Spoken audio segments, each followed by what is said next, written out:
welcome back to my channel. My name is Emily and I hope you all are doing awesome. Today we've got another video in my Pride Month series discussing various LGBTQIA+ identities. The video today is sort of a continuation of yesterday's video on what it means to be transgender. I mentioned at the end of yesterday's video that today we'd be talking about transphobia. As I said in my homophobia video, if this topic is triggering to you, feel free to skip today's video. Your health is much more important.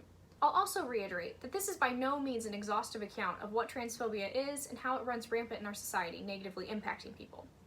All of the videos in this series are brief and definitional, and this video will be no different.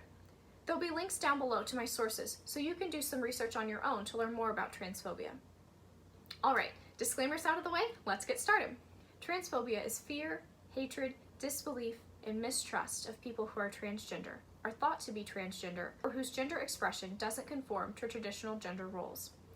Transphobia can manifest in things such as negative attitudes and beliefs about transgender people, aversion to and prejudice against transgender people, irrational fear and misunderstanding, disbelief in or denial of a person's gender identity, refusal to use preferred pronouns, names, or terms to refer to a person's gender identity, derogatory language, name-calling, bullying, and physical, emotional, and/or sexual violence and abuse.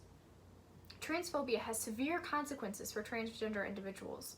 It can negatively impact a transgender person's mental health, leading to things such as depression, anxiety, feelings of isolation, feelings of hopelessness, and suicidal thoughts and attempts. The suicide attempt rate for trans folks is estimated to be nearly 9 times higher than that for the general population of the US. This is all pretty bad and disturbing on its own, but transphobia does more than affect a person's mental health. Transgender individuals face discrimination, bias, prejudice, barriers, and stigma, all due to transphobia.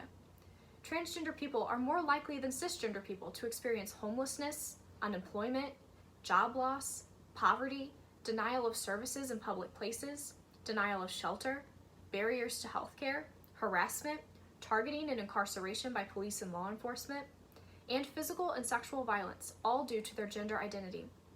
For example, according to the 2015 Trans Survey conducted by the National Center for Transgender Equality, 29% of transgender people live in poverty, compared to 14% of the general population.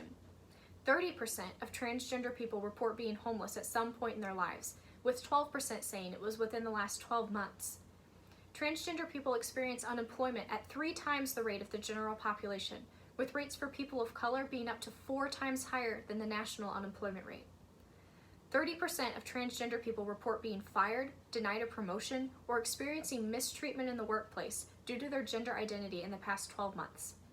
And 31% of transgender people experienced mistreatment in the past year in a place of public accommodation, including 14% who were denied equal service, 24% who were verbally harassed, and 2% who were physically attacked because they're transgender. Pretty sobering statistics, and unfortunately, these statistics are just the tip of the iceberg. If you're facing transphobia at work, school, or home, know that you never deserve such treatment. Your gender identity is valid, and you deserve the same rights as everyone else.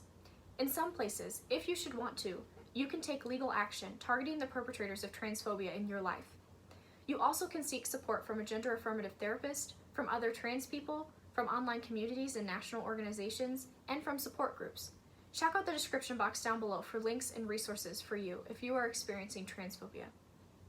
If you're an ally sitting here wondering what you can do to support trans folks, some of the easiest things to do are to listen and respect the transgender people in your life. Always use the proper pronouns, names, and gender identities. Don't use slurs or make transphobic remarks.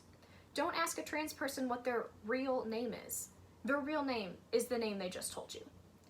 Don't ask personal questions about transgender people's genitals or sex lives. You wouldn't appreciate people asking you those sorts of questions, right?